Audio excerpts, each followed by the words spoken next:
Halo,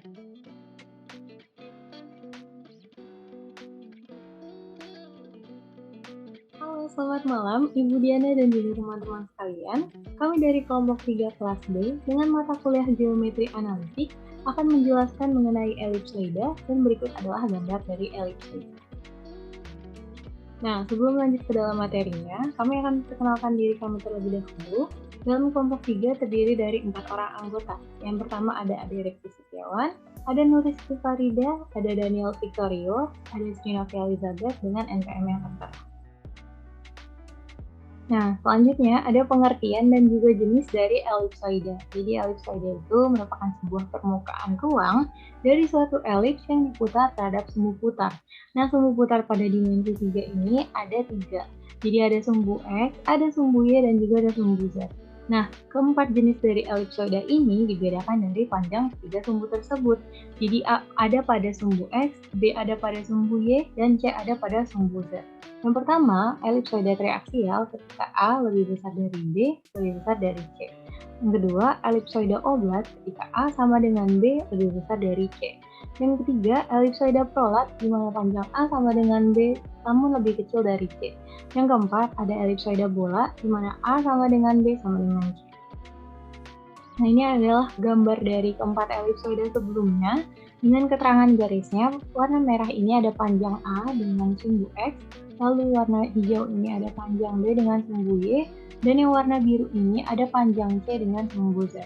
Nah, untuk lebih jelasnya lagi dalam membedakan keempat elipsoida ini, kami menggunakan kalkulator grafik GeoGebra untuk melihat dalam keadaan 3 dimensi dalam video selanjutnya. Jadi, yang pertama kita punya elipsoida triaksial, di mana panjang A lebih besar dari panjang B dan lebih besar dari panjang C. Kita bisa lihat dari atas seperti ini membentuk elips karena panjang A tidak sama dengan panjang B, dan panjang A lebih besar dari B. Lalu ketika kita lihatnya seperti ini juga membentuk elips karena panjang A lebih besar dari panjang C dan A tidak sama dengan C, sehingga ini merupakan elipsoida triaksial. Yang kedua merupakan gambar elipsoida oblat, di mana panjang A sama dengan panjang B dan lebih besar dari panjang C. Karena A-nya sama dengan B, ketika kita lihat seperti ini membentuk sebuah lingkaran, karena panjang A sama dengan panjang B. Namun, panjang A tidak sama dengan C, sehingga ini membentuk sebuah elips. Sehingga ini merupakan elipsoida oblat. Yang ketiga adalah elipsoida prolat, di mana panjang A sama dengan B, namun lebih kecil dari panjang C. Di sini terlihat bahwa C-nya itu lebih besar dari A dan B.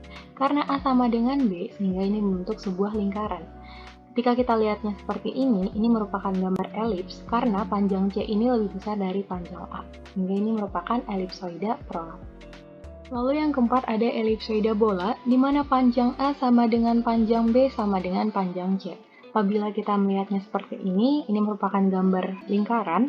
Dari atas pun ini merupakan sebuah lingkaran, karena panjang A sama dengan panjang B. Sehingga ini merupakan elipsoida bola. Nah, selanjutnya ada persamaan elipsoida. Jadi yang pertama itu dengan titik pusat P, Q, R dengan persamaan seperti ini. Jadi ketika nilai P, Q, dan R-nya ini sama dengan 0, dan kita substitusi ke dalam persamaan ini, akan kita dapatkan persamaan seperti ini untuk titik pusatnya 0,0,0. Nah, selanjutnya kita bisa menentukan persamaan elipsoida dari elips pada bidang yang diputar mengelilingi sumbu putar. Nah, yang pertama kita ambil bidang XOY, sehingga nilai Z-nya sama dengan 0, dan kita substitusi ke dalam persamaan elips, didapatkan persamaannya seperti ini. Lalu kita ambil titik sembarang, yaitu X0, Y0, Z0 pada elips tersebut, dan kita substitusi ke dalam persamaan ini, dan didapatkan persamaan baru seperti ini. Nah, karena pada bidang XOY, sehingga sumbu putarnya adalah sumbu X dan juga sumbu Y. Ketika sumbu putarnya sama dengan sumbu X, maka dia tegak lurus terhadap sumbu X. X sama dengan X0.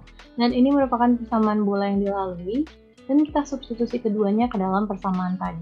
Dan kita dapatkan persamaan elipsoida seperti ini. Lalu yang kedua, sumbu putarnya sama dengan sumbu Y, sama seperti sebelumnya. Karena dia tegak lurus terhadap sumbu Y, yaitu Y sama dengan Y0, dan ini merupakan persamaan bola yang dilalui, dan kita substitusi ke dalam persamaan ini, dan didapatkan persamaan elipsoida seperti ini. Nah, bidang yang kedua yaitu bidang XOZ, sehingga nilai Y-nya sama dengan 0, dan ini merupakan persamaan elipsnya, dan kita ambil juga titik sembarang pada elips tersebut, dan didapatkan persamaan baru seperti ini. Nah, karena pada bidang X, O, Z, sehingga sumbu putarnya itu ada pada sumbu X dan juga sumbu Z. Pada sumbu X, dia tegak lurus terhadap sumbu X sehingga X-nya sama dengan X0. Ketika pada sumbu Z, dia tegak lurus terhadap sumbu Z dan Z-nya sama dengan Z0. Keduanya melalui persamaan bola juga, dan sama-sama dimasukkan ke dalam persamaan ini, dan masing-masingnya untuk sumbu X didapatkan persamaan elipsoida seperti ini, pada sumbu Z didapatkan persamaan elipsoida seperti ini. Lalu yang ketiga ada bidang Y, O, Z, sehingga nilai X-nya sama dengan 0 dan persamaan elipsnya seperti ini. Lalu, kita ambil titik sembarang juga, yaitu X0, Y0, dan Z0 pada elips tersebut dan didapatkan persamaan baru seperti ini. Nah, pada bidang Y, O, Z ini, sumbu putarnya adalah sumbu Y dan juga ada sumbu Z, sehingga dia tegak lurus terhadap sumbu Y untuk yang sumbu putar adalah sumbu Y, dan ini merupakan persamaan bola yang dilalui. Sumbu putar adalah sumbu Z, tegak lurus terhadap sumbu Z, yaitu Z sama dengan Z0, dan ini juga melalui persamaan bola. Dan keduanya ini kita masukkan ke dalam persamaan ini, sehingga sumbu putarnya sama dengan sumbu Y memiliki persamaan elipsoida seperti ini, dan sumbu putarnya sama dengan sumbu Z didapatkan persamaan elipsoida seperti ini. Nah, selanjutnya ada contoh soal. Suatu elips dengan persamaan Z sama dengan 0, X kuadrat tambah 6Y kuadrat min 30 sama dengan 0. Nah, diputar mengelilingi sumbu X, bukan persamaan elipsoida putaran yang terbentuk. Jadi, karena Z-nya sama dengan 0, maka ini terjadi pada bidang X, O, Y, dan diputar mengelilingi sumbu X hingga tegak lurus terhadap sumbu X. Nah, selanjutnya ini adalah jawabannya. Jadi caranya yang pertama adalah kita ambil titik sembarang dulu, X0, Y0, Z0, dan kita substitusi ke dalam persamaan elips sebelumnya dan mendapatkan persamaan seperti ini. Nah, karena diputar terhadap sumbu X, maka tegak lurus terhadap sumbu X, maka X-nya sama dengan X0. Nah, kedua persamaan tadi kita peroleh persamaan seperti ini, dan persamaan bola yang dilalui adalah persamaan ini, dan kita substitusi nilai X0, Y0, dan Z0, maka didapatkan persamaan seperti ini, dan kita dapatkan hasilnya adalah persamaan elipsoidanya adalah yang ini. Sekian presentasi elipsoida dari kelompok kami. Mohon maaf apabila ada kesalahan dari penggunaan kata dan juga penulisan. Lebihnya kami berterima kasih karena sudah menonton video ini. Selamat malam semuanya.